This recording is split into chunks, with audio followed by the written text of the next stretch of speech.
morning mga pre, ito si The Piece Man. Tapos na po siya maglinis dito sa bahay. Kaya ito, ipapakita ko na naman ang aking buhay at ang aking pamilya. Itong si Yan, ang sarap na upo mo. Higa pala. Ayan po, tinawag ni Lola Dalig po kasi maliligo na siya. Kasi sisimba sila mga pre. Ang tigas-tigas ng ulo ng mga totak sa punyo. Si Apong Dalig, kulayok ng kulayok kanina pa.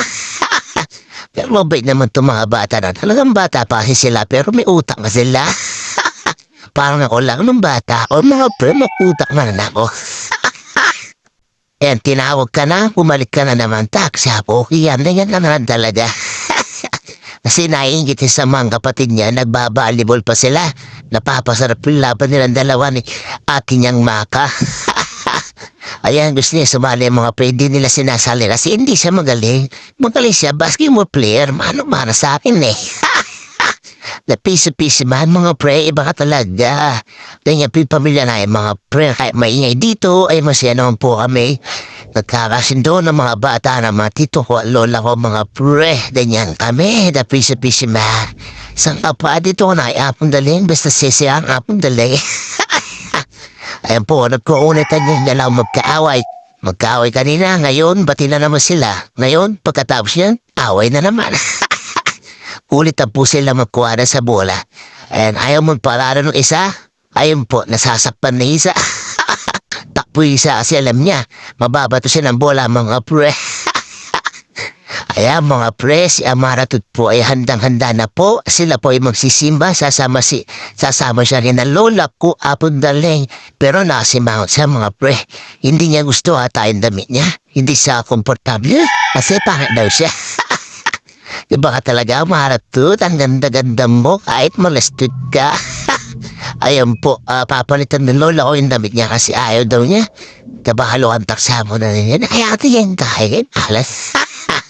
Ayan po, si Kiana po naligo na. Alam mo niyo po kung ilang minuto naliligo yan? 2 minutes mga pre.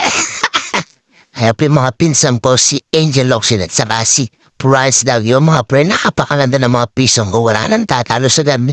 Witness yung mara po, yellow na yellow. Pero mukhang hindi niya pa gusto yung kanyang sinuso. Mga pre. O Prince, tama yan na yan. Malago na ka. O ika-Angel kanina, kapadyak. Kulang na lang dito sa salamin eh. Po si Amara po nilapitan ko po. Parang sad na sad po siya. Hindi ayaw niya po yung kanyang damit mga pre. Kasi nagagalit si Apo ko pagpalit ng palit. Ayun po, papalitan po ata ni Ate Maka niya po. Si yellow na yellow. Pero bagay kay Amara po, lalo siyang pumuti at gumanda. Ayun po, papalitan ni Ate Maka niya po. Mga pre, kasi ayaw niya po yung areso niya. Kasi sad siya, malungkot po siya, hindi po siya smile. Si Angel po kanina pa po talaga yan. Talagang hindi pa komportable so niya. Mga pre, tingnan mo naman, parang mutya ng 1979. Napakanda mo, pinsan mong Angel de, pero si Angel po, napakagaling mag-suit ng dabi yan. Malinis po siya. Kaya lalo siyang gumaganda. Magaling siya magdalandami mga pre. Tingnan mo, kaya gusto siyang binibigyan. Kaya hindi pa sa komportable talaga sa itsura niya mga pre. Ganyan na talaga itsura niya. Angel, sad, ganyan talaga. Ayan po, pupunta na po sila sa simbahan. Hinihintay na lang po sina Kian at saka si Sam po. Nagagalit na si Ate Cristal nila po. Nakasimangot na. Kanina pa nakasimangot yan si Cristal. Kaya naantok na po. Pero siyempre sisimba sila kahit naantok sila. Pupunta sila sa simbahan mo. Ayun na si Prince Dagyo. Napakasuot yan. Bakit daw binibidyo si maganda rin. Ayan po siya po. Unta na yung magsisimba niya siya mga pre. Lagi naman nagsisimba yung lola ko. Ako hindi po ako nagsisimba. Sensya na po. Pero pinagsisimba naman ako ng lola ko. Yan po, iniintay niya si Tita Bang. Inis na po yung lola po. Ayan po, si Angel Locsin mga pre. Hinihintay na po yung kalesa. Nasasakyan niya. Ayun po, umalis na po sila. Nauna na po sila kay Apong Dalig. Uli ko niya Apong Dalig. Nasura na kayo. Daksi Apuyo. Wala kayo, galit na galit si Apong Dalig. Yan iniway. Ayun pala, kasama si Kapitana Merlita.